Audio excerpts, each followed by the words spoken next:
Já estão aqui no backstage, Carlinha, Pompeu de Matos. É só dar um joinha, tá? Que aí a gente já pode subir vocês. A hora que quiser. Já tá liberado aí?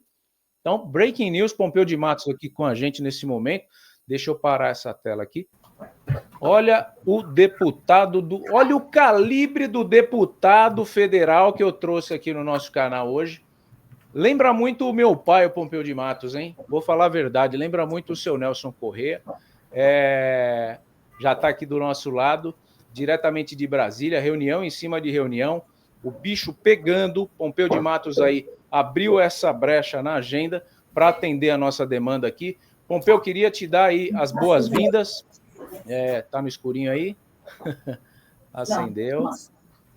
Queria te dar as boas-vindas, agradecer aí pelo seu tempo, né, por estar aqui com a gente nesse momento tenso, né, um momento que a gente vive uma turbulência talvez nunca antes vista, e por sinal a primeira vez que eu te trago aqui no canal, e nesse grande momento, nesse momento de aquecimento da pauta do aposentado. Todo mundo levantando bandeira, agora tem um monte de político que ama o aposentado, só que a gente não vê por esse lado, né? A gente sabe que de verdade, os que são de verdade não passam na hora que o bonde tá tocando a sirene. A coisa tá lá friazinha e o Pompeu já falava de aposentado. O nosso canal tá aqui há 5 anos lutando pelo aposentado. E aí os grandes veículos agora estão falando e a gente tem que aproveitar disso aqui para fazer o caldo engrossar, né? O aposentado entender o tamanho da representatividade que eles têm, com uma massa aí de 39 milhões capaz de eleger um presidente da República. Então, Pompeu, eu queria agradecer a sua presença aqui e já agradecendo a presença, fazer a primeira pergunta. Quando foi que você se apaixonou pela causa do aposentado e pensionista? Foi agora, depois da fraude, ou isso aí já vem de longa data?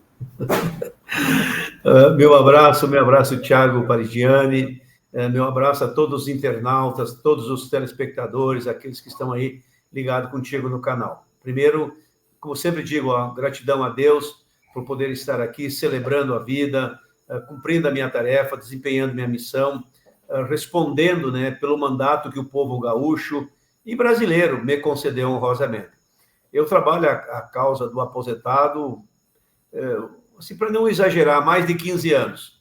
Né? Nos últimos 4 mandatos eu tenho me dedicado e é uma coisa assim impressionante que cada vez eu me apaixono mais, eu vou intensificando, mas desde o segundo mandato que eu exerci, lá em 2002, eu comecei a tratar dessa questão do aposentado. O senador Paim era deputado comigo, e eu comecei a discutir com ele, achando que a gente tinha que, mais do que falar, tinha que agir.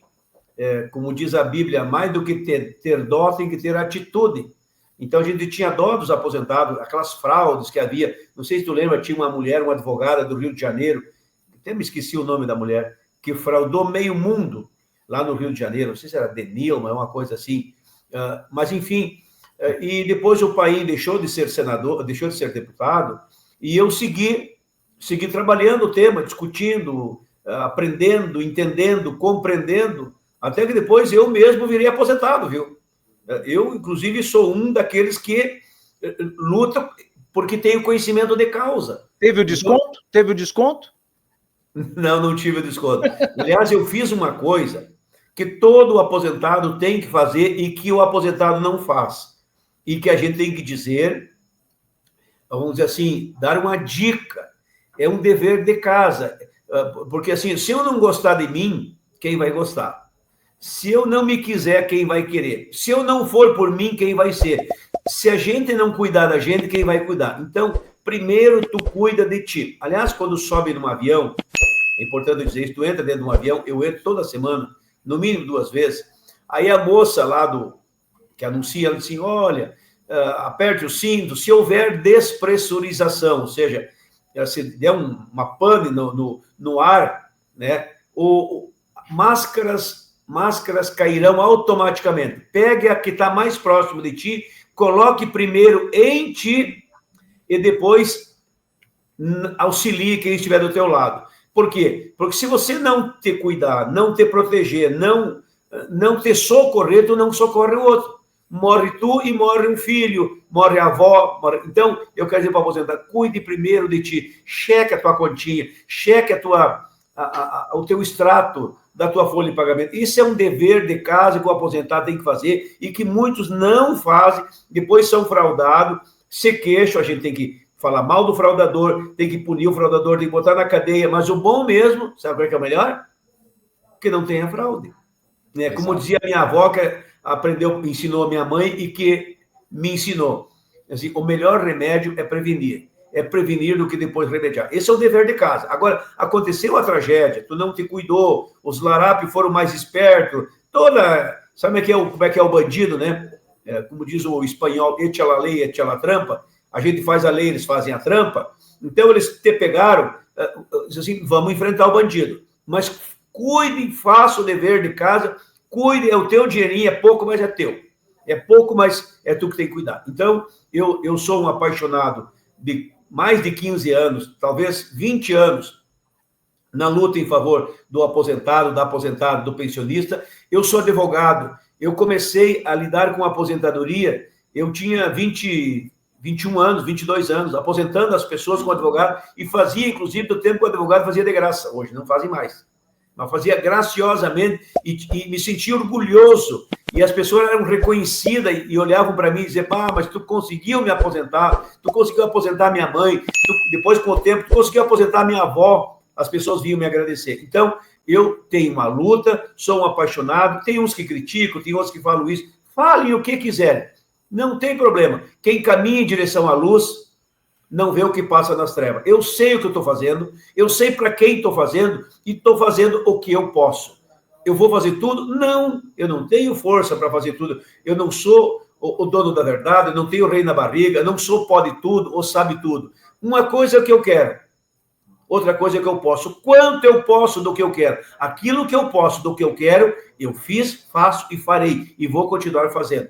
Por isso, que é o meu enfrentamento agora contra esse absurdo do que é essa fraude que estão fazendo contra os aposentados desta vez. Perfeito, Pompeu. Nossa, que honra eu tenho de ouvir isso aí. Isso é um pensamento muito estoico. Você deve estudar estoicismo. Eu sou um apreciador do estoicismo. Né? Esse negócio de eu faço o que está no meu limite, é pragmatismo, é o que vai funcionar, sem falsas promessas. Né? A gente precisa de mais políticos assim, que falam com essa transparência aí. Como que você se sente? Você estuda estoicismo? Eu estou ouvindo um pouquinho baixo. Como eu me sinto... Isso aqui se chama Diário Estoico. Já ouviu? Já Sim. assistiu? Já leu? Diário Estoico, sei.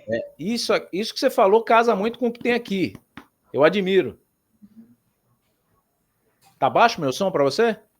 Mas eu estou melhorando ele aqui agora. Tá. Não, foi muito estoico o pensamento. Eu só elogiei o pensamento. Mas vamos lá. Como que você se sente sendo aí um dos raríssimos deputados que defendem essa categoria? Eu, só passar o meu relato, eu saí candidato a vereador aqui pela minha cidade e toda vez que eu ia defender o aposentado, falou, você é louco, esse povo não vota. Né? Então, é isso que eu imagino que como um deputado, às vezes você pode ser que ouça, ou não, às vezes eu estou errado, mas na minha campanha eu ouvi demais isso. Como que o Pompeu se sente aí sendo um dos raros deputados que defendem essa bandeira do aposentado, do pensionista brasileiro?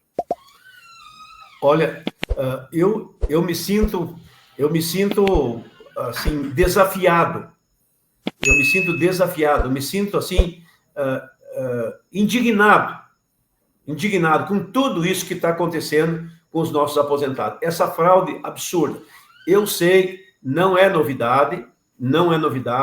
Já tem, eu me esqueci, até vou pedir para o pessoal aqui, meu pessoal, olhar a fraude do Rio de Janeiro, do INSS, feita há vários anos, me esqueci o nome daquela mulher. Ela ficou famosa. Fala pra mim a fraude que eu pesquiso aqui para você. Fraude do que foi?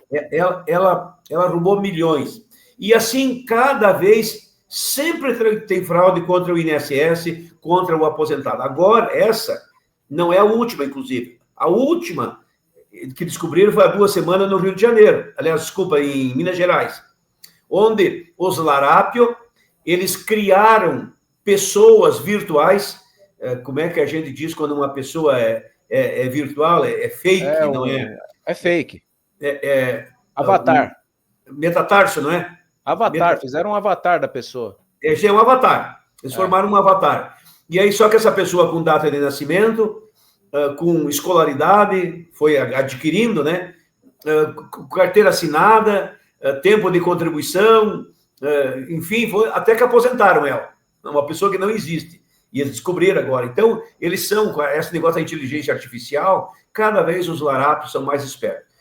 Então, essa é a última fraude. A penúltima é esta aqui, que nós estamos falando agora do golpe das entidades, né, da contribuição do aposentado. E eu vou dizer para ti, é uma coisa, assim, absurda, é uma coisa abominável, e que a gente tem que, assim, se indignar, mas de tal maneira que a gente tem que reagir com ação e atitude para fazer o enfrentamento.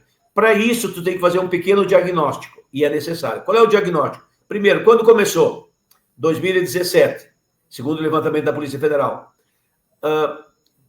Que governo era? No governo do Temer. O Temer é culpado? Não, não é o Temer é culpado. Eles montaram um esquema dentro do governo. Os governos são culpados, não necessariamente o governante, mas os governos, eles permitem, facilitam, enfim, são enganados junto.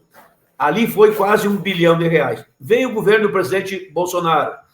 A fraude continuou, se ampliou, e foi para 2 bilhões e 400 milhões. E aí veio o governo do presidente Lula, e a fraude aumentou mais 4 bilhões. Aí era tal tamanho, que aí não tinha mais como esconder embaixo do tapete.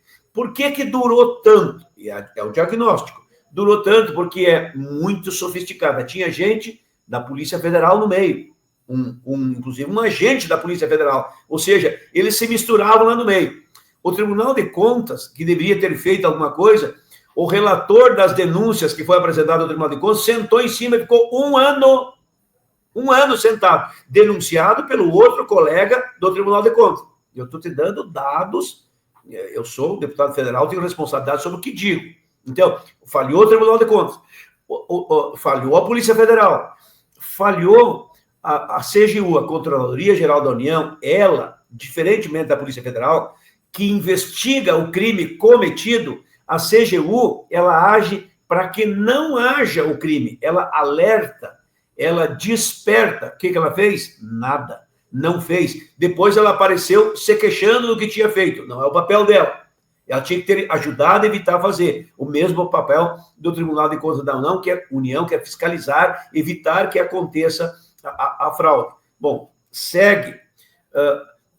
Os funcionários do INSS denunciaram, foram ameaçados de morte. Denunciaram na Polícia Federal, denunciaram no Ministério Público, denunciaram na Polícia Civil, denunciaram no Tribunal de Contas, denunciaram na CGU, e ninguém fez. Os ministros demoraram. Eu denunciei.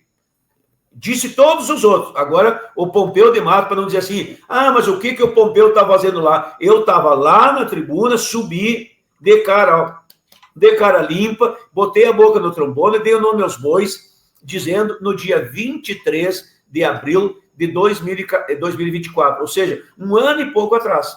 Eu denunciei, disse que havia uma fraude, que estavam desviando dinheiro, estavam levando, descontando sem autorização, estavam logrando um aposentado. Então, não faltou gente que falasse, não faltou gente que dissesse. O que faltou? Faltou alguém que fizesse. E não fizeram devagar, ficaram assim, é uma coisa assim, impressionante. Bom, mais do que isso, veio à tona essa denúncia toda. Agora nós temos que passar limpo. Vamos fazer uma CPI. Tá bem, vamos fazer uma CPI. E eu estou falando pela primeira vez com alguém sobre a CPI contigo. Porque voto exclusivo aí, que dá trabalho. Olha aqui, eles estão dizendo, o PDT não assinou. Eu fui lá e assinei a CPI, mas tem dois pedidos de CPI. Tem um que é um pedido que tem a maior número de assinatura, que não diz quando começa, ou seja, desde quando vai investigar. É só investigar a fraude. É exatamente para não investigar o tempo do Temer e o tempo do Bolsonaro, para investigar o tempo do Lula. Eu quero que investigue o tempo do Lula, investigue o tempo do Bolsonaro e investigue o tempo do Temer. Não interessa. Justo. Olha aqui, não tem malvado, como é que é, preferido, e nem bandido protegido. Nenhum e do outro. Eu vou repetir. Não tem malvado preferido e nem bandido protegido. Não tem proteção, não importa. Estes que fizeram a fraude contra os avós, contra as avós, contra o vovô, a vovó, contra o aposentado, aposentada, pensionista, tem que ir para a cadeia, responder processo, claro, ir para a cadeia, tem que devolver o dinheiro, tem que tomar tudo o que eles têm e buscar para um montante para devolver o dinheiro. Enquanto não recebem o dinheiro dele, ele, governo, tem que pagar o aposentado. Ah, mas o dinheiro é público, como é que o governo vai pegar o dinheiro público para pagar o aposentado? Olha aqui, ó, vou dizer para ti, Tiago, não perguntem para mim. Eu não sei de onde é que o governo está tirando dinheiro. O que ele não pode tirar é do aposentado. Exato. Quem não pode perder é quem não tem. Então, o governo tire de onde tirar, não sei de onde é que vem, ele deu um jeito, porque o dinheiro só foi tirado do aposentado porque houve a conivência do governo. Quem passa esse dinheiro para o sindicato, para as associações, sabe quem é que passa? O INSS. Sim. É ele que retém o dinheiro mediante a autorização dos aposentados. Claro que essa autorização, a maioria era fraudada, mas o INSS não percebeu a fraude, não quis ver, não se interessou, gente estava no meio, estava no negócio. Então, o INSS é culpado, é conivente. É conivente. Entenda-se governo. Então, o governo tem que pagar essa conta, paga para o aposentado. Ah, mas o governo não pode perder. Também acho que o governo não pode perder. Mas quem menos pode é o aposentado. Então, primeiro tu paga quem mais precisa, tu devolve para quem tem o direito, que é o aposentado, e o governo vai atrás do LARAP. O governo tem o Ministério Público, o governo tem a CGU, o governo tem o Tribunal de Contas, o governo tem a Advocacia Geral da União, o governo tem o diabo do raio que parta. Quem não tem nada na mão para recuperar esse dinheiro é o aposentado. Exato. Então, o governo pega, paga o aposentado, entrega para ele o que é dele, a César o que é de César, a Deus o que é de Deus, e ele, governo, vai atrás desse dinheiro e recupera de quem roubou esse dinheiro. É assim que eu vejo, é assim que eu defendo, e deixo a recomendação para os aposentados. Cheque o teu contra-cheque para que não repita, porque eles nunca vão deixar de ficar tentando lograr o aposentado, porque é, em tese, o cidadão mais frágil, às vezes com menor formação, às vezes porque é mais velho, enfim, eles se aproveitam da fragilidade da gente. Eu me incluo entre os quais. Né? Comigo eles não se metem, o diabo sabe que aparece, mas eles fazem isso. E aí eu vou concluir. As assinaturas na CPI. O PDT não assinou ainda. Segura essa aí que eu vou te perguntar. Essa aí que eu vou te perguntar. Essa tá na pauta. O Pompeu já chegou, rasgou minha pauta aqui, já veio para cima, mostrando. O pessoal tava falando aqui, o Pompeu não vai falar nada de CPI. Ele mesmo chamou o tema. Tá? Vocês estão muito enganados em relação ao meu entrevistado aqui. Quem não conhece vai conhecer hoje. Pompeu é um cara transparente, tá? Por isso que ele está aqui. Eu já agradeço a assessoria de imprensa dele, a Carlinha, porque nem fez questão de ver minhas perguntas. Ela pediu aqui, eu falei, é pergunta de inscrito. Né? O Pompeu sabe que ninguém vai armar nenhuma arapuca para ele, porque eu sou fã do trabalho do Pompeu. Eu sou fã do trabalho dele, porque a gente precisava de uma bancada, não de um só deputado. Mas hoje a gente só tem um deputado. Eu não vejo outro ali, não é porque o Pompeu está aqui comigo, não. Tinha o capitão Alberto Neto, que já veio aqui em live comigo, mas está sumido da causa. O Ricardo Silva virou prefeito de Ribeirão. Então, também não faz mais sentido ele estar nessa encabeçando. Se a gente não tiver o Pompeu, meu amigo, a gente não tem ninguém. A gente tem o Paim no Senado, que eu já vou fazer uma pergunta do Paim para ele daqui a pouquinho. Mas o Pompeu, por isso que está aí, a esperança do aposentado. É a voz do aposentado na Câmara. Tá? E não é nenhum exagero, não. Pompeu, para continuar nisso que você falou, há muito tempo a gente denunciou também. Você denunciou, o Milton foi para Brasília, denunciou, né? A gente está aqui batendo nessa tecla, só que só foi acontecer quando foi para a grande mídia. O Metrópolis começou a publicar, né, matérias, e a PF começou a se munir daquilo ali, e aí aconteceu esse estouro. Então, tudo isso que você fala, eu denunciava, eu ia para canais maiores aqui, eu falava, todo mundo falava, esse cara é louco, é porque ele defende aposentado, então ele só fica falando isso. Mas isso é a maior bomba, talvez, de um governo, né? A maior corrupção do governo. Então, é muito grande o que está acontecendo. O deputado tem algum palpite de qual que é o caminho desses 6,3 bilhões de reais desviados? Porque não é só na casa do Careca e do INSS, no Porsche. Foi para algum lugar. Foi para algum lugar esse dinheiro, serviu para alguma coisa. O deputado tem algum palpite? Olha, veja bem, É claro que a Polícia Federal, entrando no caso, demoradamente, eu faço crítica, viu? Faço crítica, porque eu denunciei, eu critico o Ministério da Previdência, que demorou. Eu critico o INSS, que demorou. Eu critico o Tribunal de Contas, que demorou. Eu critico a CGU, que demorou. E eu critico, repito de novo, a Polícia Federal, que demorou. O INSS até tu compreende, por quê? Porque tinha gente atrás, né? Tinha gente lá de dentro por trás.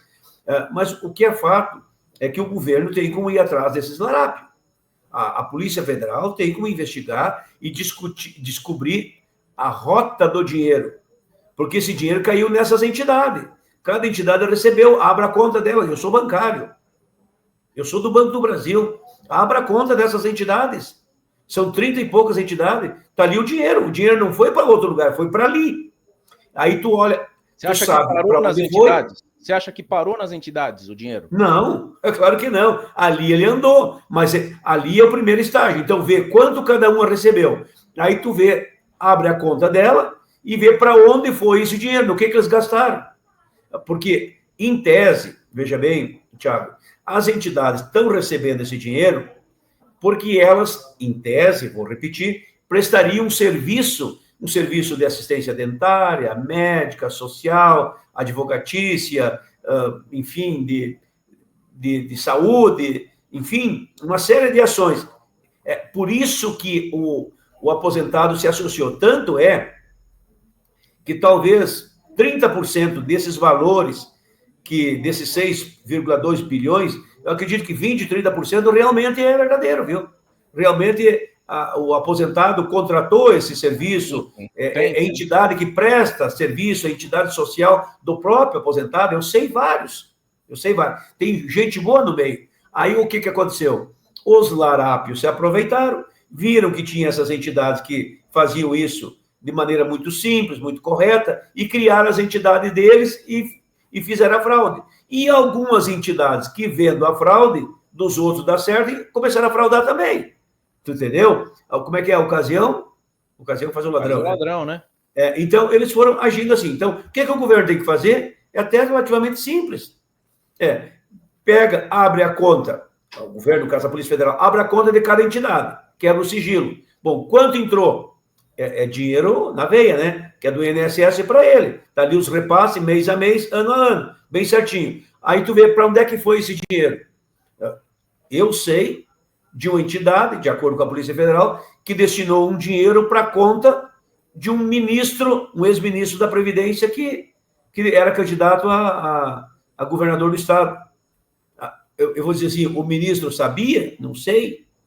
Porque ele deixou de ser ministro, era candidato. Ele é culpado? Não sei. Ele tinha consciência do que estava acontecendo? Não sei. Eu não quero fazer acusação injusta, mas tem como rastrear para onde foi o dinheiro.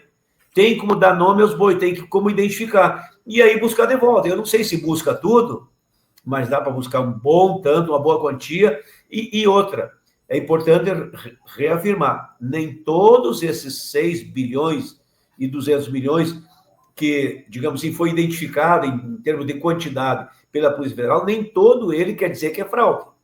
Tem alguns valores ali, acredito que 20%, 30%, que o aposentado autorizou porque era uma entidade que prestava serviço para ele. Aí diz assim, mas essa entidade ela era correta? Não, tem entidade que era incorreta, e vendo a vizinha fraudar e ficar por isso mesmo, se fincou no esquema também e se aproveitou e ampliou, digamos assim, os associados, que só cair com associados fake. Essa é a verdade. E a CPI também, além de todos esses órgãos que citei, Polícia Federal, CGU, Advocacia Geral da União, Tribunal de Contas, enfim, todas essas investigações, além disso, vai ter a CPI, a CPMI, que haverá de ser instalada aqui na Câmara e no Senado, que tem um imbróglio, tem briga, tem muito diz que diz, tem muita mentira, tem muito fake, porque, na verdade, a CPMI vai mostrar quem é quem. No governo Temer, quanto foi, quem recebeu, quanto recebeu e para onde é que foi o dinheiro recebido. No governo Bolsonaro, vai aparecer quanto cada empresa, cada entidade recebeu, quanto que foi passado para eles, aonde foi esse dinheiro, para quem eles repassaram esse dinheiro. E a mesma coisa no governo do presidente Lula. Eu posso dizer para ti, hoje, conversando com alguns deputados aqui, assim, eu não tenho, e os deputados que eu conheço do PDT, nenhum tem um sindicato ligado a ele. Não é dono de sindicato, não é dono de uma entidade. Mas muitas entidades destas, sindicatos e entidades, são ligados a alguns partidos políticos. Entendeu? Tem os amigos do rei. Tudo isso vai vir à tona. Tudo isso vai clarear. Vamos dar os nomes aos bois, vamos ver quem é quem nesse processo. Porque, como eu disse para ti, não tem malvado preferido e nem bandido protegido. Tá na fita, vai pagar pelo que fez. Muito bom. Eu ia deixar para o final, mas o Pompeu já me deu a dica aqui, porque toda vez que a gente ia para Brasília com esse argumento, tinha gente que falava assim, não mexe com isso, tem coisa grande atrás disso, sabe? E aí é o que eu pergunto para você, já emendando aqui, não quero te colocar em nenhuma saia justa, fique à vontade para responder ou não. Existe alguma possibilidade desse dinheiro ter alimentado o fundo partidário de algum partido em Brasília?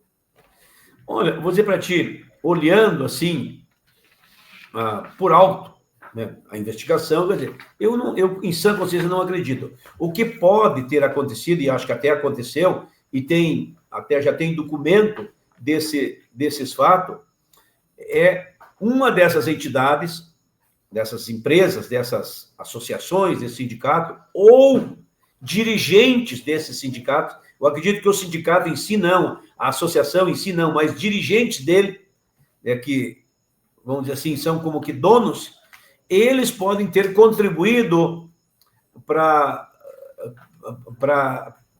o fundo da eleição de um ou de outro candidato. Ou seja, tinha dado uma contribuição pessoal. Eu não vi, mas a Polícia Federal, ela divulgou que um sindicato desse, uma entidade dessa, depositou na conta de um candidato a governador, eu não vou falar o nome aqui para não... Nem precisa, não vou falar nome, né? Mas depositou na conta de um candidato a governador de um determinado estado, teria depositado 60 mil. Acende a luz vermelha. Exato. E se fez para esse digamos assim, ele sabia, ele tinha consciência, qual era a relação dos dois? Será que foi porque ele, antes era ministro da Previdência, favoreceu aquela empresa? Então, tem muitas coisas. E tem muita fofoca também. Eu vou te dar um exemplo. Nós vamos votar hoje aqui um projeto de lei, digamos assim, para coibir essas fraudes, para que não repasse esse dinheiro mais para as entidades. É uma coisa que eu vou dizer assim, é ruim, porque tem entidades boas que vão pagar pelo que não fizeram. Mas, enfim, aquilo que eu disse, casa arrombada, tranca de ferro. Porta arrombada, tranca de ferro. Bom, mas o que é importante a gente racionalizar nessas questões é que estas entidades que receberam estas vantagens, elas têm que ser investigadas, elas têm que ser examinadas, elas têm que ver a que vieram, qual é o serviço que prestam, ou elas foram montadas só para formar o cassino para roubar o aposentado. Então, tudo isso, tu passa um pente fino, e esse pente fino vai dando a clareza para a gente entender quem era quem fazia um papel decente, quem estava roubando, quem estava desviando, quem estava por trás do pano se beneficiando, se tinha algum político, quais são os políticos, quais são os empresários, enfim, quem é quem. A verdade é que tem gente grande por trás. E se não eram grandes, ficaram grandes pela dinheirama que receberam. Entendeu? Se não eram grandes, por tudo que receberam, ficaram grandão. Mas agora eles vão ter que responder pelo que fizeram. Muito bom. A culpa de quem isso aí vai ser investigado. Esse jogo de empurra político não favorece o aposentado. Você acredita que o INSS... A questão é quem vai devolver o dinheiro, né? Então, a culpa, deixa para lá, é Lula e Bolsonaro, politizaram a situação, ficou uma maluquice. É que nem um cara, né? Bate no carro do aposentado, aí desce o Lula, o Bolsonaro do carro do aposentado que ficou aqui no meio, socado no meio dos dois, engarrafou, aí fica o Lula e o Bolsonaro brigando um com o outro, e o aposentado com o prejuízo ali fica, mas quem vai me pagar? É isso que eles querem saber. Você acredita que o INSS é o caminho correto para o aposentado confiar em fazer os cálculos e devolver os valores para eles, Pompeu? Eu acredito que sim, até porque eu não tem outra forma de fazer, não tem outra maneira de ser feito, porque quem tem os dados é o INSS, tanto os dados do INSS, do aposentado, quanto os dados do próprio INSS, cujos valores ele repassou para as empresas. É o INSS que tem a conta, vamos dizer assim, a conta corrente, tem os extratos, tem os repasses, tem os valores, tem os pagamentos. Então, o INSS tem toda a memória, tem toda a história. E aí, até um amigo meu me perguntou, mas, Pompeu, tu não acha que o INSS devia... Ele sabe de quem ele descontou, e sabe para quem ele pagou, e sabe, está tudo contabilizado, é fácil, o sistema de computação hoje é fácil, dá um take ali e já vem. E assim, então, por que ele não pega e devolve tudo pro aposentado? Aí eu expliquei. Por quê? Porque nem tudo que foi descontado da conta do aposentado necessariamente quer dizer que era fraude. Sim. Então, quem tem que dizer que era fraude é quem foi fraudado, é o aposentado. Então, o aposentado, o que tem que fazer agora? Entrar na conta dele, pega lá o filho, a filha, o neto, o familiar, entra na conta e vê de 2017 para cá o que descontaram da conta dele. E ele, com a sua consciência limpa, ele vai dizer assim, não, mas esse aqui é da tal entidade, esse aqui é verdadeiro. Realmente eu queria passar, é a minha entidade aqui do meu bairro, da minha cidade, enfim, da minha região. Essa outra, lá, como um amigo meu lá do Rio Grande do Sul disse assim, Associação dos Pescadores de Brasília, o cara não sabia nem tipo pescador em Brasília. E aí, é claro que é fraude. Então, o aposentado separa o joio do trigo, vê aquilo que efetivamente ele contratou, ele devia, de maneira conscienciosa, porque se ele disser tudo é fraude, e não é fraude tudo, a empresa que recebeu vai ser processada, e ela pode se defender e acusar ele, entendeu? Ele tem que ser, ele não pode ser que nem os outros, mentir, ser desonesto. Não, o que é, vou repetir, a César o que é de César, a Deus o que é de Deus. Então, o que é daquela entidade que ele contratou um serviço como associação ou como sindicato, esquece, é deles. Agora, aquilo que lhe deram o golpe, que levaram o teu dinheiro e que é uma associação que não tem nada a ver contigo, que nunca prestou serviço, que tu não contratou, aponta ali e, com certeza, o INSS é quem mais e melhor tem as condições de devolver o dinheiro, porque ele tem todos os dados na mão. Muito bom. Você que está chegando, a gente está ao vivo com o deputado federal Pompeu de Matos, PDT Rio Grande do Sul. Chega interagindo, fazendo sua pergunta, deixando o seu gostei. Se inscreva no canal, tá? A gente está muito pertinho de bater 148 mil inscritos nessa live aqui. Tem mais 4 perguntas para o Pompeu, a live está fluindo muito bem, mas eu tenho uma convidada que mandou uma pergunta para o Pompeu e ela é uma mulher de mercado, a Yasmin Melo, né, ela é do mercado de consignados, e diante da notícia aí de que o INSS está pensando até em cortar essa linha de crédito barato aí do povo, não sei se o Pompeu viu a notícia que eu estava repercutindo aqui no começo, o presidente Waller lá do INSS falou que do jeito que está é melhor parar com consignado e tudo mais. Ela trouxe uma pergunta aqui para o Pompeu, ela é um pouquinho longa, mas eu vou querer que o Pompeu escute para poder dar uma resposta mais assertiva para ela. Vamos lá. Tiagão, aproveitando aí a presença do Pompeu, acredito que minha pergunta ela é provocativa no bom sentido. É o seguinte, a gente tem observado aí todo esse escândalo do INSS, tudo isso que tem acontecido nos últimos tempos, né? E coisas muito sérias, coisas muito graves, que a gente não consegue nem mensurar o tamanho desse buraco, o tamanho desse estrago, coisas que realmente revoltam a população, inclusive a população mais pobre, que depende disso todos os dias. E quando eu digo que a minha pergunta ela é provocativa do lado positivo, é porque é o seguinte, hoje a gente tem um judiciário que cria soluções, toda vez que a gente fala de consignado, que a gente fala de INSS, o judiciário ele cria soluções paliativas. Ele apareceu um problema no INSS, ele vai lá e cria uma soluçãozinha para aquele problema. Apareceu outro, ele cria outra soluçãozinha. São recortes, né? E eu imagino que agora, diante de todo esse caos, talvez seja o momento da gente parar e pensar como é que nós conseguimos criar uma solução 360? Como é que nós conseguimos criar uma solução que, de fato, consiga contemplar ali todo esse ecossistema? E eu digo isso de coração aberto, porque talvez para construir essa solução, nós vamos precisar chamar à mesa bons advogados, correspondentes bancários, vamos precisar chamar à mesa os próprios aposentados, algumas outras entidades, para que a gente construa essa solução a 4 mãos. Há muito mais mãos, na verdade. Sendo assim, a gente entende que, a partir disso, a gente consegue enxergar o problema como um todo. Porque, por exemplo, quando a gente tem o crédito consignado e a gente tem uma categoria que trabalha com isso, mas que não tem acesso à informação, A gente sempre vai ter pessoas tentando furar uma barreira para conseguir informação de modo legal, distribuindo isso ali no mercado e aí fazendo o quê? Criando uma insegurança absurda. O que a gente faz?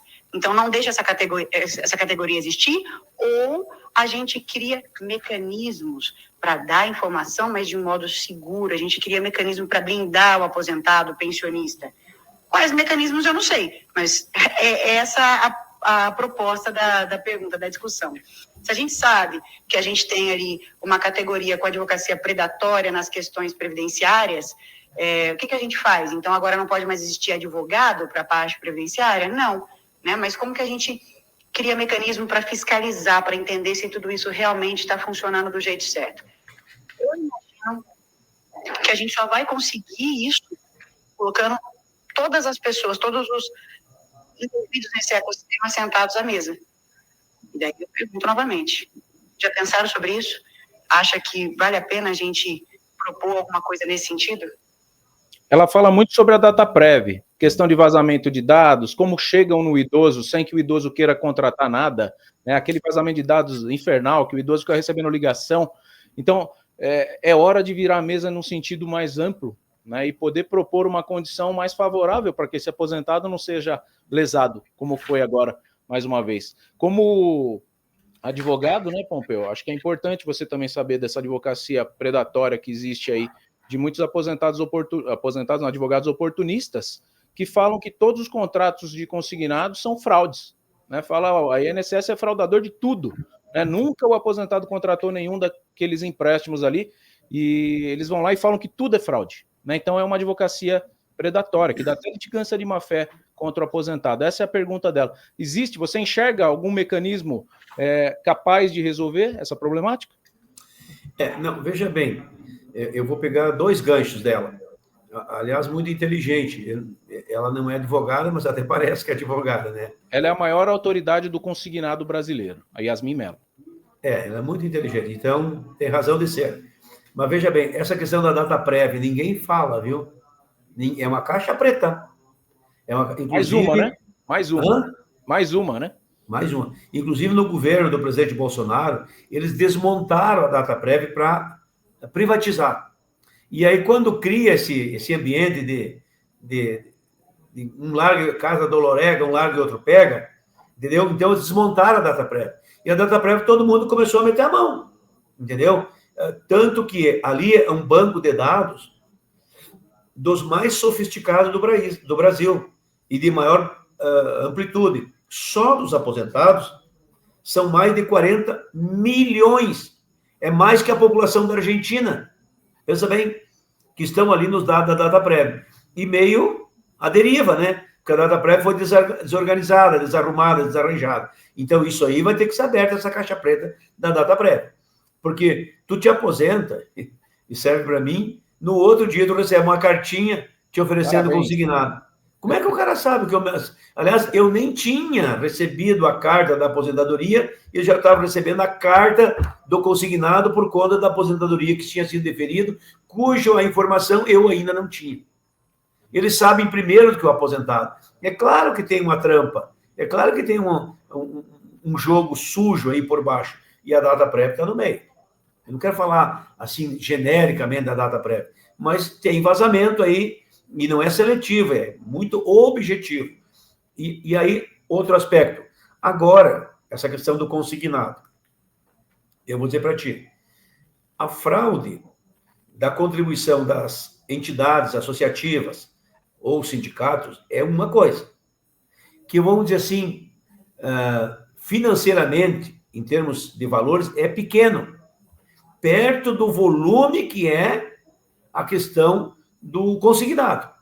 Esses 6 bilhões, vamos dizer assim, se pegar o consignado, dá 90 bilhões. Não estou dizendo que tem fraude em 90 bilhões, mas eu quero dizer assim que o movimento financeiro, se aqui o movimento todo foi 6,2 bilhões, e eu volto a repetir, nem tudo é fraude, acho que a maioria a maior parte, talvez 60%, 70% seja fraude, né? Não, 100% com certeza não é, porque é uma coisa que há muitos anos vem sendo descontado, porque os aposentados têm as suas entidades, né? Então, no consignado também não quer dizer que tudo é fraude, mas o valor no consignado, se aqui em 7, 8 anos o valor era 6,2 bi, lá neste período é mais de 100 bilhões.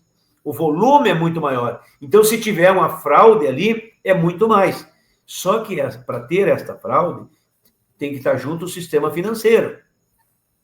E aí o buraco é mais embaixo. Tanto que o ministro da Previdência, ele se queixa muito que ele foi muito atacado pelo sistema financeiro por conta de que ele lutou para baixar o juro do consignado. E o sistema financeiro foi atingido. E esse sistema financeiro, ele mata e não perdoa, né? Eles são muito duros. E agora, quando começaram a falar no consignado, eles saltaram na frente. Não, consignado não mexa aí. Porque daí, aí não é com político. E não é com política. É com o sistema de contratação financeira dos bancos, das financeiras, dos agentes de mercado, como é que a gente chama lá, o representante? Correspondente, Corban. Correspondente bancário. Né? Então, a gente não pode ficar acusando as pessoas do que tu não sabe, do que tu não conhece, do que tu não tem prova. Mas, vou dizer assim, se tiver problema aí, e eu imagino que alguma coisa tem, porque eu conheço muita gente que recebeu na sua conta um consignado cujo financiamento ele não tinha feito. E depois foi ver, o consignado era muito maior do que ele recebeu e caiu na conta de uma outra pessoa. E eles entraram na justiça e ganharam. Sim. Entendeu? E eu tenho dito para os meus amigos, cuide da tua conta de aposentadoria. Se tiver um consignado que tu não fez, assim, entra na justiça que tu vai ganhar, porque é fácil de provar que tu não fez, né? É fácil de rastrear o dinheiro, a justiça vai te dar e tu vai ganhar do banco. Então, por isso que os bancos também estão preocupados, porque tem muitos bancos que têm correspondente bancário e o correspondente bancário faz a trampa, mas quem é que tem que pagar depois? É o banco. Até porque o correspondente bancário é como se fosse um terceirizado do banco, é alguém com pouco suporte para dar garantia a uma eventual fraude. Vai estourar no banco. Então, os bancos também andam muito preocupados, porque provou que ele estava junto na fraude, consequentemente, a justiça vai tomar o dinheiro do banco. Vai chegar, entra na conta do banco e saca o dinheiro. Hoje é permitido pelo SISBB, o sistema bancário. Bom, então, isso que ela disse, eu concordo. A data prévia tem problema, e essa advocacia agressiva, que muita gente está dizendo, os consignados têm problema, vem aqui, me contrata aqui que eu vou checar o teu consignado. Não entre nessa. Tu sabe se tu foi ou não foi logrado no consignado. Quem sabe é o aposentado. Não é o advogado, porque você é que sabe. Você não sabe cobrar. Você não sabe recuperar o dinheiro. Você não sabe trazer de volta. Se você não sabe, tem que pegar um advogado. Mas você sabe se você foi fraudado ou não. Então, não entre nessa do outro vem dizendo assim, tem uma fraude tua, me passa uma procuração aqui que eu vou ver. Aí ele é que vai te lograr. Aí o advogado é que vai te lograr. Se tu tiver uma fraude que tu constatou, tu, teus familiares, ninguém é mais importante depois da gente, pra gente mesmo, do que a mãe da gente, o pai da gente, o irmão da gente, a irmã da gente, o filho da gente, a esposa, o esposo da gente. Esses são os nossos familiares. Até porque eles têm interesse que eu não seja logrado, até porque se eu for logrado e for a bancarrota, eles têm que me socorrer. E quando eu não sou logrado, às vezes sou eu que socorro eles. Então, a gente está no mesmo barco. Então, confia na tua família, dialogue com a tua família. Primeira coisa é a família. Depois, os amigos. Depois, os vizinhos. Depois, os advogados. Depois, os políticos. Primeiro, tem que gostar de ti. Tem gente que gosta mais do Bolsonaro e do Lula do que da esposa dele. É verdade. Eu disse para um parente meu, da minha família, digo, meu parceiro, tu gosta mais do Bolsonaro do que da tua esposa? Para o outro, tu gosta mais do Lula do que do teu marido? Eu fiquei brincando, mas dizendo a verdade, eles levaram um susto quando eu disse isso. Parem disso, tu tem que gostar de ti. Se eu não gostar de mim, quem vai gostar? Se eu não me quiser, quem vai querer? Se eu não for por mim, quem vai ser? Ninguém. Então a gente tem que gostar da gente, gostar dos amigos da gente, porque os amigos da gente gostam da gente, gostar dos familiares da gente, porque é da nossa família. Então, nós temos que ter esta compreensão. Então, primeiro, cuide. Se tu sentir que tem uma fraude, constatou, examinou, tem um desconto que estão fazendo, cujo contrato de consignado você não fez, cujo dinheiro do valor da contratação não caiu na tua conta, entendeu? Então tá, é hora de consultar um advogado, tu pega os extratos, leva para o advogado, porque o advogado não é adivinho, ele não sabe, quem sabe é tu, leva para ele. E aí é a advocacia justa. Agora, o advogado ofereceu o trabalho dele, dizendo que por conta das notícias, tem consignado, que estão te logrando um consignado e que você precisa contratar ele para... Isso é advocacia bandida, não entra nessa. Fantástico. Tenho mais 2 perguntas para fazer para o Pompeu, mas eu vou passar para as perguntas dos inscritos para a gente poder caminhar para a reta final. A Marília Albuquerque, Pompeu, eu vou falar desse 14º, eu não gosto muito de trazer o assunto para cá, porque muita gente usa como forma de sensacionalismo aqui no YouTube. Mas diante dessa tragédia, né, no aposentado, vem aí, o 13º já foi, não vai ter nada no fim do ano, ela faz essa pergunta e aqui eu já faço a minha também. Você acha que aumenta, né, a chance da gente colocar em pauta novamente o 14º? Ela diz assim: você é o autor do projeto da lei do 14º. O presidente Lula ouviu falar alguma vez a respeito do projeto e, se sim, qual foi a postura dele ao ouvir a proposta? Marília Albuquerque. Deixa eu dizer para ti, é importante que a gente compreenda, Thiago, aquilo que é correto, que é justo, para não fazer sensacionalismo. As pessoas, às vezes, não entendem e falam do que não sabe, do que não conhece, e aí eu vi até num Twitter, uma pessoa até fez uma crítica para mim, o Pompeu fala no 14º, mas nunca saiu, não vai sair, não sei o quê, fazendo crítica, está dando barrigada. Eu nunca disse que o 14º vai sair, mas eu sempre disse que eu luto pelo 14º. E que o 14º não é um 14º para sempre. Ou seja, criar um 14º aos moldes do 13º para te todo ano receber um 14º. Não. Quando a pessoa compreende o que eu digo, fica fácil de entender a nossa relação franca, fraterna e verdadeira. A ideia do 14º nasceu em 2020, em função da pandemia, quando todo mundo ganhou um jujo, ganhou um auxílio emergencial. Quem ganhou menos de auxílio emergencial, que era R$600, ganhou 3 vezes, e depois repetiram mais 3. E tinha alguns que ganharam dobrado, que é aqueles chefes de família, que é a mãe, que é pai e mãe. Então, se tu pegar 6 vezes 1.200, dá 7.200. Não, 7.200. Tem gente que recebeu 7.200. E quem recebeu menos, recebeu 3.600. Bom, aí o que acontece? Nós pressionamos o governo, era o presidente Bolsonaro, eu puxei a frente e criamos a ideia do 13º salário antecipado. E pressionamos, sabe aquela coisa da livre e espontânea pressão? E foi, todo mundo estava ganhando, só aposentado que não. O governo Bolsonaro sentiu e veio para dentro do ringue. E nós ali conseguimos construir a antecipação do 13º salário de dezembro para maio. Não caiu do céu, não veio da lua, não veio de lugar nenhum, foi construída e eu puxei à frente.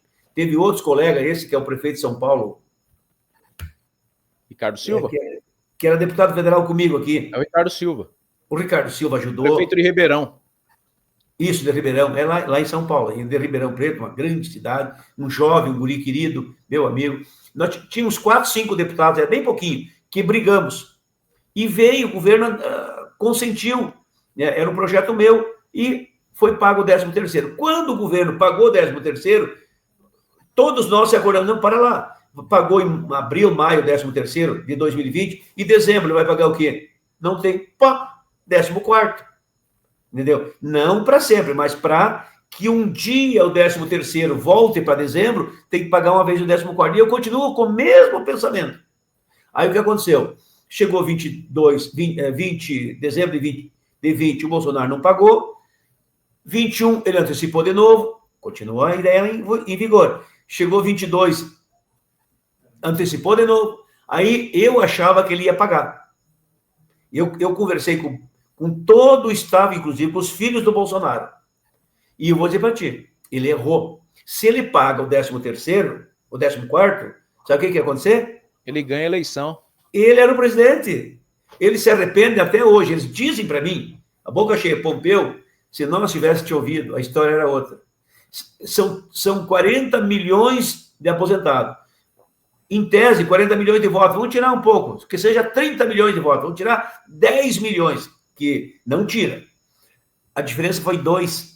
Será que não tinha, em 30 milhões, não tinha os votos que o Bolsonaro precisava? O que os aposentados iam dizer assim? Nunca recebemos nada de ninguém. O Pompeu fez o barulho, o Bolsonaro veio e bancou. Então é com o Bolsonaro que eu vou. Entendeu? E eu não estou fazendo propaganda para o Bolsonaro, eu não sou do partido do Bolsonaro e nem sou do partido do Lula. Nem de um, nem de outro. Fui para a tribuna e falei, o pessoal do PT desse Pompeu, tu está fazendo propaganda para o Bolsonaro. Digo, eu não. Eu estou desafiando o Bolsonaro. Mas e se ele faz isso? Mérito dele. Exato. Mérito dele. Bom, falei, olha aqui com o Tony de Paula. Como é que é o deputado aquele do Rio de Janeiro, que é meu queridão, o Negrão? O apelido dele é até Negrão. O Délio Lopes? É Délio Lopes? Exatamente, o Hélio Negrão. Hélio Negrão, queridão, ó. Sabia que ele declama poesia gaúcha do Jaime Caetano Brau? Ele declama esse dia. Eu e ele fizemos um dueto. Ele é uma pessoa ótima. É do Bolsonaro. Sim. E falei para ele. Eu falei para os filhos do Bolsonaro. Não fizeram. Resultado, perderam a eleição. Veio o governo seguinte, do Lula. O que eu fiz? Legítima, espontânea pressão em cima do Lula. O que o Lula fez? Antecipou também. Em 2023, de dezembro para maio. Tu está raciocinando? A lógica da coisa? Eu continuo com o 14º. Aí chegou 24. O Lula antecipou de novo, por livre e espontânea pressão. Agora, esse ano, pressionamos o que deu. Eu intimei a Casa Civil, o Ministério da Fazenda, o ministro da Previdência, que era do meu partido, enfim, atazaneia de tribuna, todo dia na tribuna, cobrando. Antecipou em 2025, agora foi pago em abril, final de abril, início de maio, a primeira parcela, final de maio, início de junho, semana que vem, na outra, vou pagar a segunda parcela. Está aberto dezembro. Está aberto dezembro. Aí eu pergunto, e o ano que vem? Como é que vai ser? E o outro ano? E o outro ano? Agora, o resto da vida, o 13º vai ser em maio? Eu não sei.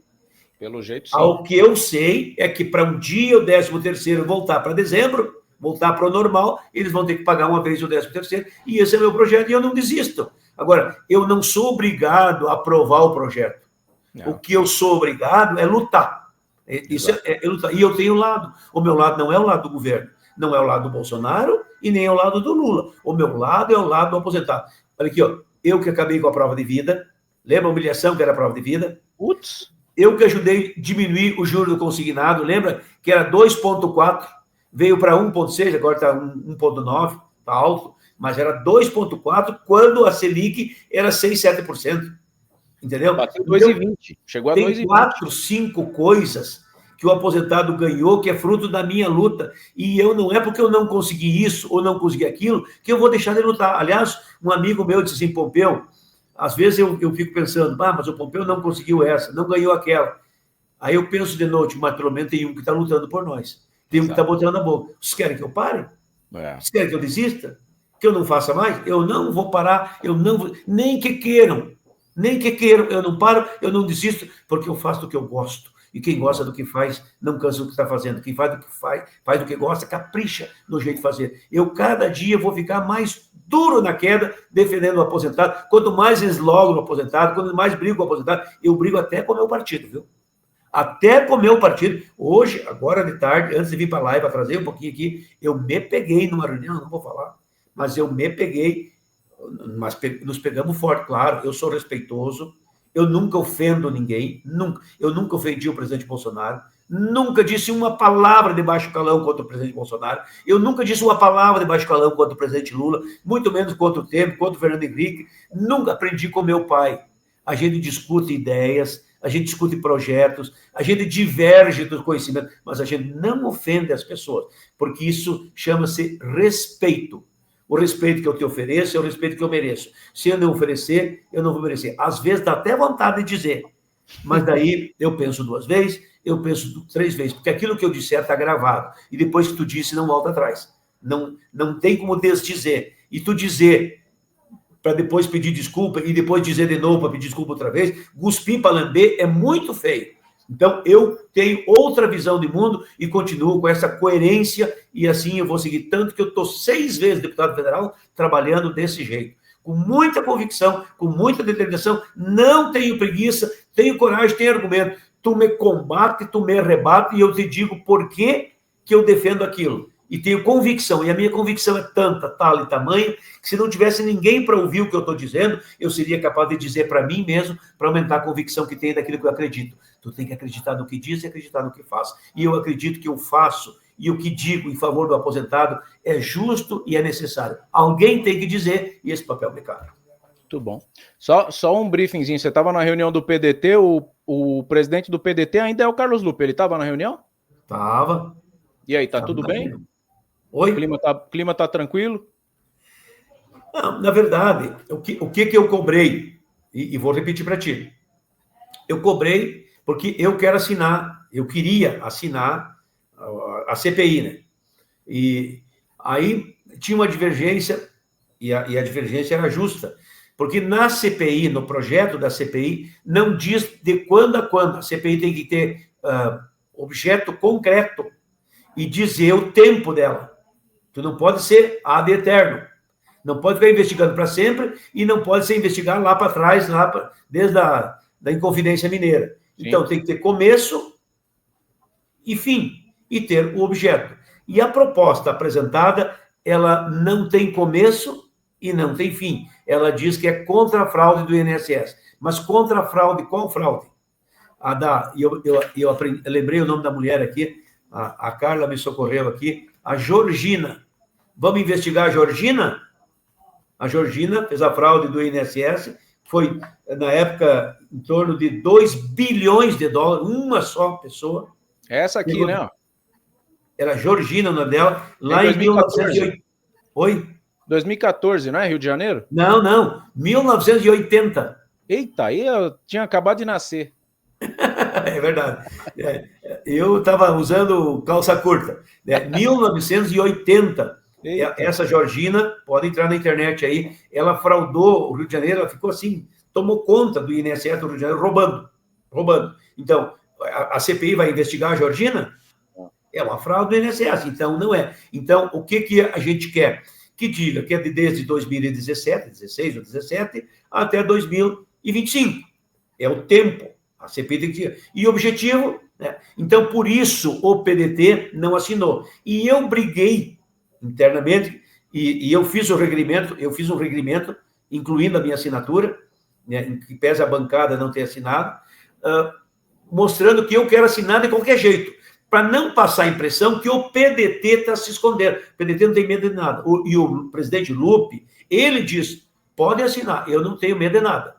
Eu não devo nada, eu não... Aí, se ele, que é o ministro, e que, digamos assim, acusaram ele, mas acusaram politicamente ele, mas que formalmente não tem nenhuma acusação contra ele, não tem nada da Polícia Federal, não tem nada do Ministério Público, não tem nada da CGU, não tem nada do Tribunal de Contas, não tem nada da Controladoria Geral da União, entendeu? Não tem nada que aponte o nome dele, só diz que demorou, mas demorar, a Polícia Federal demorou, o Tribunal de Contas demorou, a CGU, todo mundo demorou, tu entendeu? Então, ele disse, não pode investigar. Então, eu fiquei chateado que eu já queria ter sido o primeiro a assinar.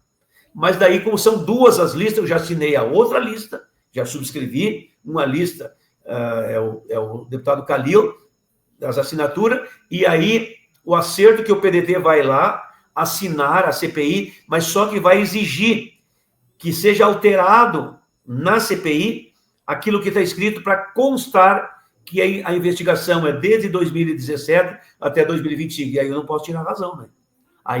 Aí o pessoal, eu briguei, eu digo que na rede social eu fico dizendo, o PDT está com medo, o PDT fugiu da raiva, o PDT não está com medo, não. Não está com medo, porque com os votos do PDT, com as assinaturas do PDT ou sem a assinatura do PDT, a CPI vai sair ou não.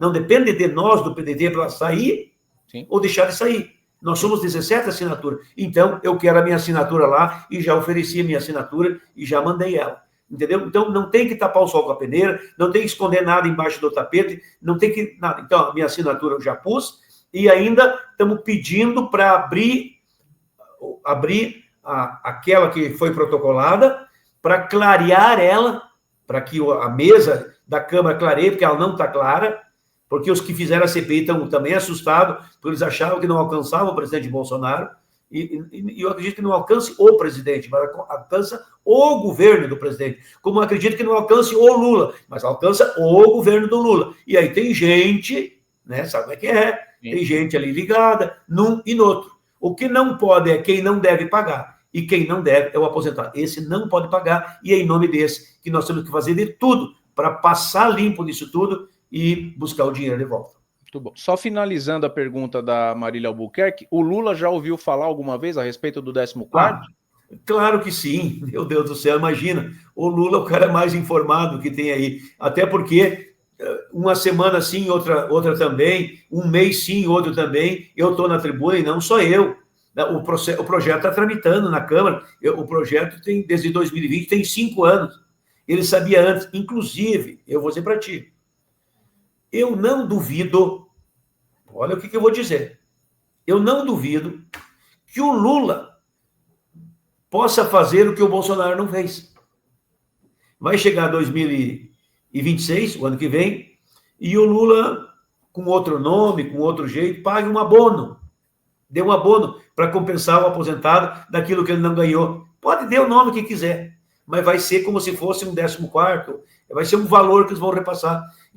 Por que eu acho que ele vai fazer isso? Ele vai fazer isso para devolver o 13º para dezembro, porque não tem como devolver o 13º para dezembro. E se ele fizer isso, sabe o que vai acontecer? Golaço vai ganhar do o carinho do aposentado.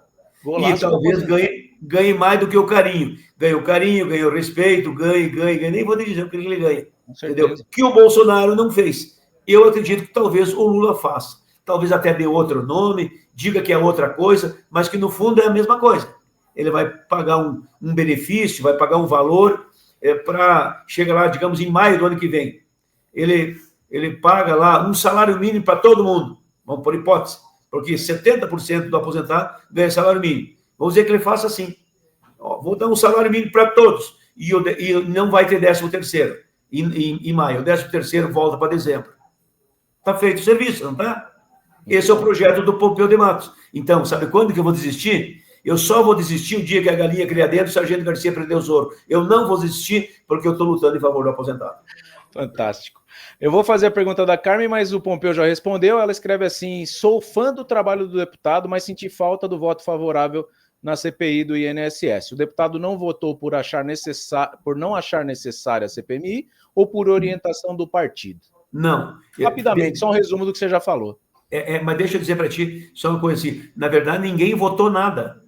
Não tem nada votado. E a CPI não existe. Então, tem prazo para assinar ainda. E eu já assinei. São dois requerimentos. Aliás, já dois não. São vários requerimentos. Tem no Senado e na Câmara tem 2.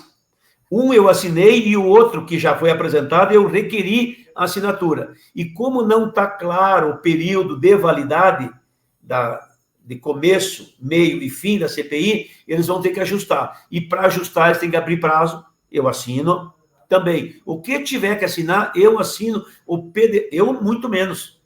Não tenho medo de ninguém. E o PDT não deve ter. Porque se tivesse medo, tinha que fugir da raia daí. Mas o PDT não tem medo. O ministro Lupe disse para todos nós, disse em alta emoção, pode investigar, não tem nenhum problema em investigar e, consequentemente, o PDT vai ajudar a passar a limpo. É o nosso dever, é o meu papel. Muito bom. Isso aqui é notícia exclusiva. Ele acabou de sair da reunião do PDT e está trazendo aqui que o PDT vai apoiar a abertura da CPMI, das fraudes do INSS, com agora o prazo estabelecido de 2017 a 2025. É isso, né, Pompeu? Isso mesmo. É todo o período, né, desta fraude, né? Isso. De 2017 a 2025. O Afonso Souza, ele faz uma pergunta que vai mais para o cunho político. Ele diz assim: o PDT está fora da base do governo hoje? Isso, teve um papo aí que até o Ciro Gomes está aliado do Bolsonaro, depois você pode explicar um pouquinho também. Isso ocorreu por conta da queda do ministro Lupe ou a saída da base já estava sendo estudada antes da queda? Quem é o inteligente que fez essa, quem é o inteligente que fez essa pergunta? Afonso Souza. Eu quero parabenizar ele, é o cara inteligente. Olha aqui, ó, na verdade, assim, ó, a relação do PDT com o PT nunca foi boa, né? Uma coisa, tanto que às vezes, o PDT é puxadinho do PT, é qualquer coisa menos isso. E eu tenho disse hoje, inclusive na reunião, que nós do PDT com o PT, nós somos do mesmo campo político. O PT é esquerda, nós somos centro-esquerda. Nós estamos perto, mas não estamos juntos. Então, eu disse, a nossa relação com o PT tem que ser assim, ó. Nem tão longe que pareça que nós sejamos inimigo e nem tão perto que pareça que nós somos um deles. Existe uma piada da sogra sobre isso, né? O pessoal faz umas brincadeiras. Não vou fazer, porque toda sogra... Vou fazer? Não, agora vai ter que fazer. Eu gosto de piada de sogra. Mas qual é a minha preocupação? É que toda sogra, ela é sogra, mas minha audiência é bem-humorada, Pompeu. Minha audiência é espirituosa. Então, eu vou dizer para ti, respeitosamente, com a ressalva de que toda sogra é mãe. Claro. Não tem nada mais puro, mais generoso que ser mãe. E a gente brinca com a sogra, mas a sogra é a mãe da mulher da gente. Exato. Entendeu? E a nossa mãe também. Nossa mãe também é sogra. Então, veja bem, o pessoal diz assim, que sogra não pode morar tão longe ao ponto de que ela venha te visitar com mala e cuia e ficar por vários dias, né? Já que ela mora longe, ela aproveita para ficar, e nem tão perto que ela esteja na tua casa todo dia. Todo dia, né? Não pode. É uma brincadeira. E eu digo, sogra é mãe, então relevem isso. Então, mas a relação com o PT, essa é verdadeira. Nem tão longe do PT, que parece que nós somos inimigos, nós não somos inimigos do PT. Nós temos um parentesco. E nem tão perto que parece que nós somos um deles. Nós não somos um deles, nós não somos PT, não somos petistas, nós somos trabalhista. Ao ponto que, repito aqui o que disse lá, no meu estado, por exemplo, em Via de Regra do Brasil, quando o PT vai bem no município, ele ocupa o lugar do PDT, nos engole. Quando nós vamos bem no município, some o PT, a gente engole eles. Então, é assim, o PT é um irmão herdeiro da mesma terra, cuja partilha não é feita. Então, a terra é única. Nós somos herdeiros daquela terra, mas não está partilhada. Essa parte é tua, essa é parte tua. Não, ela está ali, ela é inteira. Aí, tem um ano que o PT planta um pedaço maior e nós ficamos lá num cantinho. E tem uns lugares que a gente planta um latifúndio e o PT fica num cantinho. Às vezes a gente até corre com o PT e o PT se corre com a gente. Eu não sei se eu estou entendendo a metáfora, mas para as pessoas entenderem. Então, a nossa relação é assim. Nós, no governo, o PDT não está com o Bolsonaro. Todo mundo sabe, não adianta tapar o sol com a peneira. Não está na linha do Bolsonaro. E não quer estar com o Lula, mas está próximo do PT. E o PT se relaciona com os partidos da direita de maneira pragmática. Ou seja, oferece vantagem e ganha benefício. É o toma lá da cá, não é isso? A relação do PT com o PDT, como nós somos parente, somos próximos, é uma relação de assim, eu não te dou nada e tu tem a obrigação de me ajudar, tu é da minha família. Então, o PDT recebe quase nada do PT, nos governos do PT, e é obrigado a apoiar o PT. E eles não têm uma relação de diálogos, olha, quem sabe, olha aqui, olha isso aqui, eu chego e te empurro, te viro. Então, a relação não era boa, não é boa. E aí o episódio do Ministério piorou ainda. Sabe por que piorou? Quando deu o problema, o ministro Lupe disse, não, eu saio. Saiu, azedou, tem que sair. Nós todos pedimos para ele para sair. Aí, o que o PT fez? Nomeou o Volney, que foi deputado comigo, meu amigo, uma pessoa boa, mas ele não combinou com ninguém. Ele nomeou por ele. Então, combina com a bancada do PDT, diálogos, olha aqui, ó, deputados, vocês têm alguém para indicar? Vocês querem continuar no ministério? Se perguntar para nós não queremos, porque o ministério é uma coisa que tu só lida com pepino. Não é um ministério que produz, que constrói, é só um ministério que repassa o dinheiro para os aposentados. Né? E quando dá um problema, estoura em quem? Ministro. No ministro. O Lupe não fez nada, estourou no dele. entendeu? Então, a nossa relação com o PT não é uma relação boa, não é uma relação fraterna, não tem sido uma relação boa, mas não tem como nós sair, aliás, agora nós viramos oposição do PT. Não é isso. Não tem como virar oposição. A gente vai tomar um distanciamento. Vão ficar assim, meio de cara amarrada, mas vão continuar trabalhando, ajudando o Brasil, ajudando naquilo que é possível, ajudando nos projetos que dá, mas não é aquela amizade, sabe? Aquela de um ficar fazendo piada do outro, não. Já tomou um certo distanciamento, mas não inimizade, não oposição. Não tem como ser oposição nessa hora, assim, a varrer, se há governo, sou contra, quanto pior, melhor. Não tem isso. Porque nós precisamos da governabilidade, que o Brasil, digamos assim, o Brasil precisa ser governado, e o PDT pode ajudar a governar. Mas nós não estamos pedindo nada, nem queremos um ministério. Para isso, nós não precisamos nada do PT. Não precisamos nem uma agulha deles. Nada, não precisamos nada. Não estamos pedindo nada, não queremos nada. A nossa relação, enquanto os outros é pragmática, a nossa é programática, é por programa. Por exemplo, educação. O PDT defende o CIEP, o PT era contra, agora o PT aderiu ao CIEP. Pegou a nossa ideia para eles. Bom, o PT defende o servidor público, nós defendemos. Os outros partidos, mais à direita, não defendem. Nós defendemos serviço público. Uns defendem Estado mínimo, nós defendemos o Estado necessário, não é o máximo. Nós defendemos o serviço público, o concurso público, nós defendemos carreira de Estado. O outro defende mais terceirização, entendeu? Então, nós temos uma identificação no sentido programático com o PT. Por isso que a nossa relação vai e vai, o PT está com nós, vai e vai, nós estamos com o PT. Infelizmente é assim, é desse jeito, queira ou não queira. O eleitor do PDT, quando o PDT não está bem, vota no PT. Numa determinada cidade. O eleitor do PT, onde o PT não está bem e o candidato do PDT está bem, eles votam no PDT. Aí tu quer que eu faça o quê? Sim. Essa é a verdade. Vamos para as duas últimas. O PL 4434, do senador Paulo Paim, o senhor deve conhecer bem, é o que fala daquelas equiparações salariais, né, de defasagem salarial, que todo ano quem ganha acima do mínimo acaba perdendo. O Paulo Paim, ele está meio inerte no Senado, né? A crítica que eu sempre faço aqui no canal, o Paim foi um defensor absurdo do aposentado, não tenho o que falar do legado dele, não precisa provar nada para ninguém. Mas eu vejo que ele não aproveitou bem, né, a questão do Lula no poder, por ser do PT e ter esse PL aí há muito tempo lá. Você acredita na aprovação do 4434 e como que é o diálogo seu hoje com o senador Paulo Paim?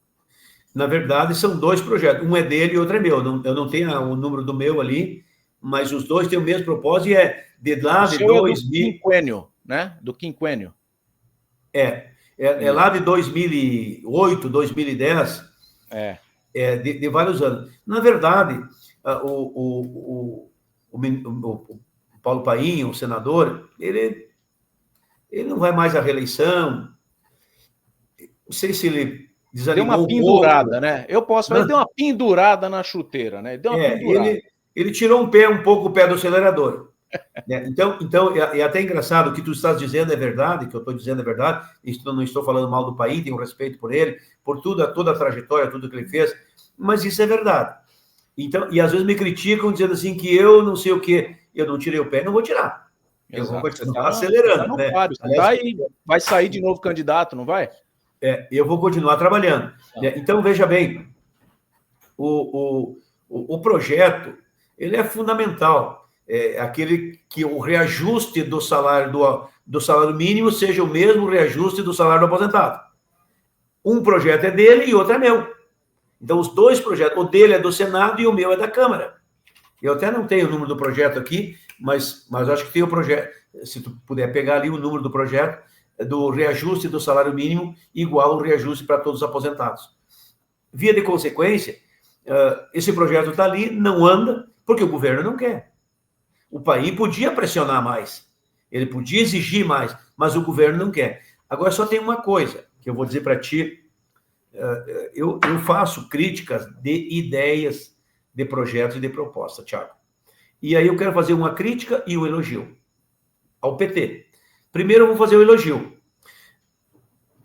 O PT e os governos do PT, o Lula 1, Lula 2, Dilma 1, Dilma 1,5, né, porque ela não fez 2, e depois, agora, Lula 3, eles têm uma prática de aumentar o salário mínimo acima da inflação.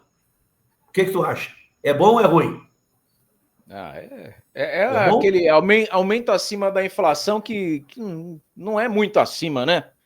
Mas aumenta. É bom, não é ruim. Aumenta. Não é. Por exemplo, esse ano, o salário, a inflação era 3 ponto qualquer coisa, e ele aumentou 7 ponto qualquer coisa. Sim. Então, eleva o salário mínimo. Por que eu digo que isso é bom? Porque melhora o poder aquisitivo. Sim. Eu sou deputado do Parnasul, sou deputado lá no Uruguai, Brasil, Uruguai, Argentina, Paraguai, o Mercosul, né? O salário mínimo do Uruguai é 3 vezes maior que o nosso. O salário mínimo da Argentina é o dobro do nosso, do Paraguai é o dobro do nosso. O nosso salário mínimo é muito miserável. Bom, mas o governo do PT tem essa prática. O governo do Bolsonaro nunca aumentou 1 centavo acima da inflação o salário mínimo, nem o governo do Temer. Então, só para mostrar a diferença. Bom, esse é o elogio. Eu acho que aumentar o salário mínimo acima da inflação é bom, é importante. Bom, qual é a crítica que eu faço? A crítica é que o PT tem uma prática muito ruim de aumentar o salário mínimo acima da inflação, mas não repassar este reajuste do salário mínimo para o aposentado que ganha acima da inflação. Entendeu? E isso, todos os governos do PT foi isso. Com isso, nós temos uma defasagem de reajuste do salário do aposentado em função ao salário mínimo, por conta do não repasse do mesmo aumento, em torno de 50%. Tu está entendendo? O aposentado que ganhava, digamos, 3 salários mínimos, está ganhando 2. Às vezes 1. O que aposentou lá com o teto faz 10 anos, ele está ganhando 2. Vai diminuindo. Então eu faço essa constatação, para ser justo, de que aumentar o salário mínimo acima da inflação dedo para cima, ponto positivo. Que o Lula fez e que a Dilma fez e que o Lula está fazendo de novo. Qual é o ponto negativo? É não repassar. Isso, sabe o que dá impressão? O cara que chega para ti, Thiago, e diz assim, tu gosta de arroz de leite, Thiago? Adoro. E pudim? Coisa boa. Aí, quando tu cria água na boca, diz, mas não tem. Mas então, por que oferece, o desgraçado? Por que oferece, infeliz? Entendeu? Exato. Então, o governo aumenta o salário mínimo, aí, acima da inflação, eu fico aqui, agora faça a conta. Não repassa para a minha aposentadoria. Só repassa para a aposentadoria de quem ganha o mínimo. Entendeu? Então, é muita injustiça. Aí o aposentado cresce, o salário do aposentado cresce, como dizia minha mãe, que passou por isso, e me cobrava, diz, meu filho, tu é deputado federal, meu salário está crescendo que nem a cola do burro que o teu pai tinha lá. Nós tínhamos um burrichó lá. Crescia que nem cola de burro para baixo, cola de cavalo para baixo. A minha mãe dizia isso. Então, como é que eu não vou me indignar? Eu me indigno porque vai diminuindo. Aí eu fiz uma outra frase. Fui na tribuna e disse, porque eu não escondo. Tem gente que diz uma coisa aqui e ali na tribuna diz outra. Acende uma vela para Deus, outro para o diabo. De Deus eles apagam, do diabo deixa queimando. O que eu digo para ti é público, está na internet. Vou lá na tribuna e digo também. Nós precisamos deixar, assim, as coisas bem claras. O PT, eu disse, gosta tanto de pobre que eles querem que todo mundo receba salário mínimo, que todo mundo seja pobre, que todo aposentado. A seguir essa tendência, todos no final de um tempo, que se aposentaram com 5 salários mínimos, com 4, com 3, vão receber 1. Todos vão caminhando devagarito ou a passos largos para 1 salário mínimo. Eu te pergunto, é justo? Não é. Jamais. Não, por isso o projeto do Paim e por isso o meu projeto. Agora diz assim, mas como é que você não consegue aprovar? Eu sou um. O Paim já está meio devagar lá. E eu sou um. Eu não vou desistir de falar, de dizer, a gente tem que ir falando o quanto dá e o quanto pode. E por isso que eu brigo para que o ajuste do salário mínimo, o reajuste do salário mínimo, seja passado integralmente para o salário de todos os aposentados. Não importa se ele ganha 1, 2, 3, 3,5, 4, 4,5 ou 5 salários mínimos.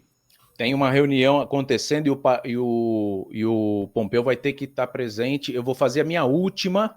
Eu agradeço demais aqui a espontaneidade do Pompeu. A bancada gaúcha está reunida e estão me chamando. A bancada gaúcha já está lá com o chimarrão na mesa e a bombacha.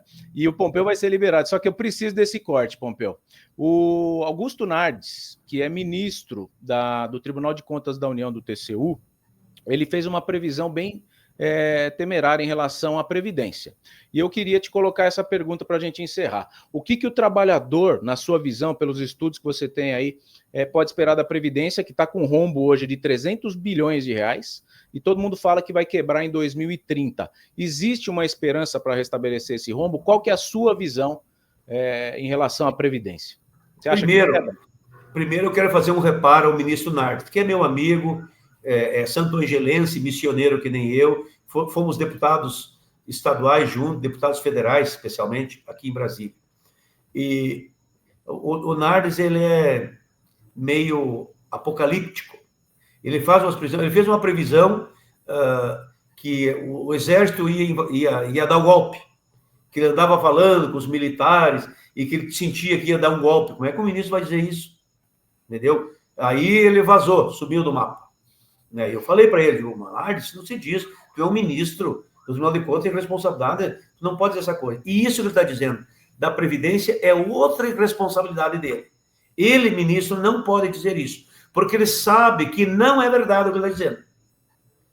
Não é verdade, é mentira, estou dizendo publicamente, o que o ministro Augusto Nardes disse e que qualquer um veio dizer que a Previdência vai quebrar, que a Previdência é deficitária. Sabe por quê? Faz 30 anos que eu ouço esse discurso. Quebra no ano que vem, quebra daqui 2 anos, daqui 5 anos, daqui 10 anos, e nunca quebrou. Eles dizem que a Previdência é deficitária. Não é verdade também. Mas ela paga mais do que recebe. É verdade. Aí tu diz assim, Pompeu, eu estou louco agora. Como é que alguém que paga mais do que recebe não é deficitário? Eu explico, e é fácil de entender, porque eu sou da Previdência Social, eu sou da Previ, sou do Banco do Brasil, sou da Caixa de Previdência dos funcionários do Banco do Brasil, do Fundo de Previdência. Então, eu conheço Previdência privada, complementar, regime geral, enfim, conheço tudo. O que acontece? Vou te dar um exemplo. Quem é que paga o BPC? Quem é que paga o BPC? O INSS. O INSS. E quem é que paga contribuição do BPC para o INPS? Ninguém. Então, como é que você quer que eu pague uma coisa para ti que você nunca depositou para mim? Não fecha a conta, né? Não fecha. Aí diz assim, mas então tem que parar de pagar o BPC? Não tem que parar. O BPC não é do INSS. O BPC é do governo. Exato. Aí da folha do INSS. É do Ministério da Ação Social. Vai lá na conta do Ministério da Ação Social. Eles botam na conta, sabe quanto que é o BPC por mês no Brasil? São 6 milhões. 6 milhões e pouco de pessoas, dá 10 bilhões que todo mês o INSS paga sem ter um puto pila, desculpa a expressão, no caixa. É déficit, não é? Mas ele está pagando uma conta que não é dele. Então é um déficit mentiroso. Vou te dar 2 só. Eu posso te dar 5 ou 6. 5 ou 6. Vou te dar o agricultor. Quem é que paga a aposentadoria do trabalhador rural? Boa. O INSS. A folha sai do INSS. Quanto que o agricultor paga para o INSS? Nada. Nunca pagou. A gente assim, mas o agricultor não tem direito a receber? Tem, mas ele já pagou? Claro, pagou. Pagou o quê? Fundo Rural. Para quem? Para o INCRA, para o governo federal. Esse dinheiro não foi para o INSS. Tu tá entendendo? No entanto, na hora de receber do colono, do agricultor, o governo recebe e bota na conta da agricultura. E na hora de pagar, ele manda o INSS pagar. Aí depois diz assim, deu déficit. Mas claro, ele está pagando, ele está sacando da conta dele um dinheiro que nunca depositaram para ele. Aí quando o INSS está para quebrar, está apertado, o que o governo faz? Vai lá e socorre. Diz, eu socorri a Previdência. Mentiroso. Você deu para a Previdência um pouco do muito que tu está devendo para ela. Porque todo o dinheiro do BPC que o INSS pagou, o governo tinha que depositar no INSS. Todo o dinheiro da aposentadoria dos agricultores que o INSS pagou, o INPS pagou, e INSS, o governo devia depositar. Matei a charada? Matou, mas matou a pau. Eu vou te liberar. Então, não se metam com o Pompeu, que eu não sou bobo, não sou filho de pai bobo, se me comprarem por bobo, vão devolver de madrugada, vão ver que eu sou baixinho, bobachudo, mas de bobo não tenho nada. Não digam bobagem, falem a verdade emancipa, liberta e faz bem para a saúde, viu? Pompeu, ministro da Previdência. Essa é a minha campanha. Esse tem domínio, esse sabe o que está falando. Pompeu, fica à vontade para suas considerações finais. Eu vou ficar um pouquinho mais com eles aqui, porque foi sensacional ter você aqui hoje. Agradeço demais, era meia hora. Pede desculpa aí para Carlinha.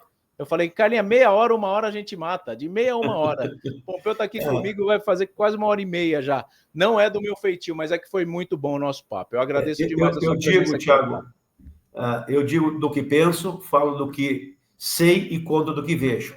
Muito bom. Quando a pessoa fala o que sabe, diz o que pensa e conta o que vê, é porque o que tu vê é a verdade, tu está vendo, tu está falando aquilo que tu está vendo, é o que tu pensa, é o que tu tem dentro de ti, e aquilo que tu sente é o que tu carrega no teu coração.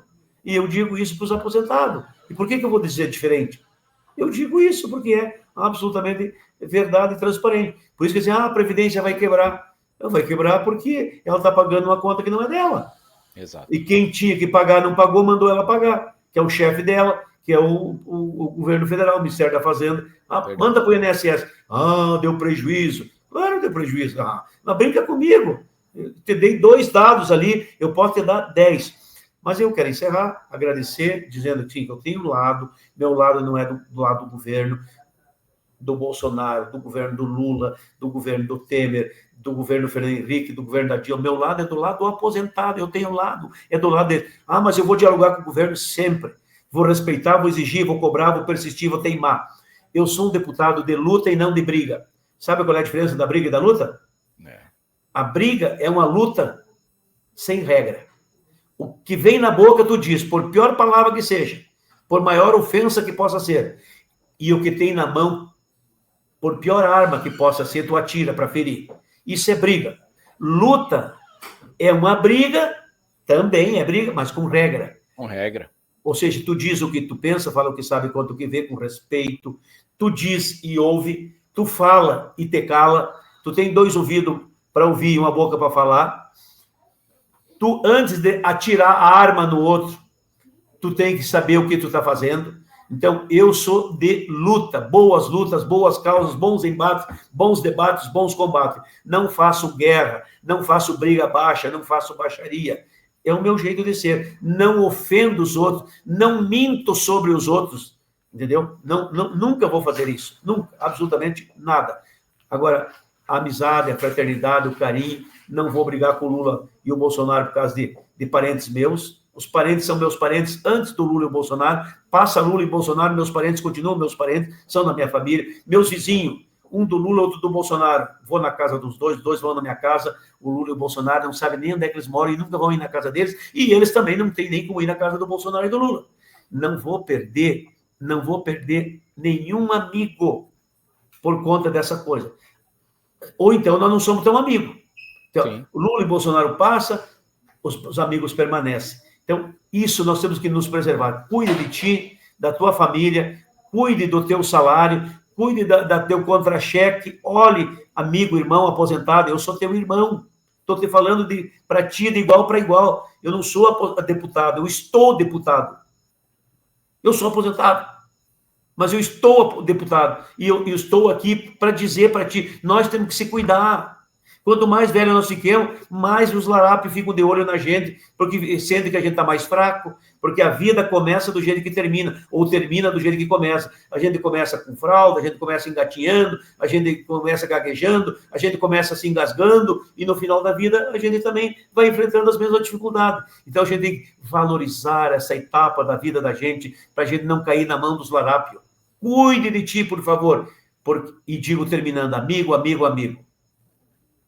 Amigo é uma palavra sagrada que toca fundo na alma, que acarinha, acalma, para a vida dá sentido, resgata ela os perdidos, é porto seguro, abrigo, proteção contra o perigo, amparo, luz e escudo. Mas só terá isso tudo quem tiver um grande amigo. Está aqui um grande amigo do aposentado. Não faço isso para me gabar, nem para me oferecer. Faço isso porque é o meu sentimento e a minha alma e meu coração que falam. Gratidão, muito obrigado. Tamo junto. Sensacional, gente. Uma salva de palmas para o Pompeu de Matos aqui. Deputado, quero você sempre aqui comigo, tá? Que energia boa que a gente teve nessa live aqui.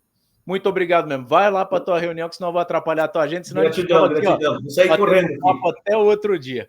Obrigado, sensacional. Obrigado. Valeu, Pompeu. Abraço.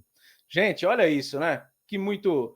É muito satisfatório, né? Fazer esse tipo de conteúdo aqui para você. Então, quem ficou comigo até o final, soube que o Pompeu não foi contra a CPMI, né? Tá aí vendo uma possibilidade que ele está enxergando de tacar esse 14º aí, de repente, no colo do Lula, tá? Agradecer a Carlinha que está fechando lá a live. Muito obrigado, viu, Carla, pela colocação do deputado aqui na nossa live. Viu aí o posicionamento político, né? Desmentindo algumas fake news. Colocamos aqui perguntas de inscritos, membros do canal. Por isso que eu falo, você gostou do nosso conteúdo? Curta, compartilhe, seja membro, tá? Olha a Cláudia Valéria aqui, membro, a Nádia Cassini, todo mundo, a Esmone, nossa moderadora querida, a Inaira está aqui, né? Todo mundo participando, se informando. Isso é informação, isso é jornalismo em favor da causa previdenciária, em favor do aposentado, do pensionista. Vamos ver se a gente rodou aqui o nosso reloginho de estatísticas. Quem sabe a gente, olha como rodou bem aí, ó, quase.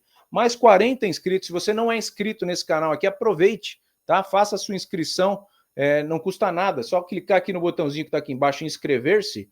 Você ativa o sininho e vai estar sempre aqui presente. A gente aí trazendo as melhores pessoas para te informar, desmistificar. Ele acabou de sair da reunião do PDT, falou do Carlos Lupe, né? Falou como que está o clima, por que rachou com a base do governo, se agora vai ser oposição ao governo. Está tudo aqui. Isso é conteúdo jornalístico focado na causa do aposentado e pensionista. Você não acha na Globo, você não acha na CNN, você não acha em nenhum lugar esse tipo de conteúdo. Então, se você é aposentado, é pensionista, é BPC, é servidor, faça parte dessa luta aqui. Como que você faz? Joião, comentário, inscrição e compartilhamento. São as armas e ferramentas que você tem para nos ajudar nessa luta que lá vai aí para 6 anos que a gente está nessa batalha, tá? Não se esquive da luta. É com você mesmo que eu estou falando aí do outro lado, tá? Você já sabe, se estamos aí aqui por você, esteja sempre aí por nós e não saia daqui sem deixar o seu gostei, o seu compartilhamento e a sua inscrição no nosso canal. Thiago Parigiani, a gente se vê até uma próxima. Muito obrigado.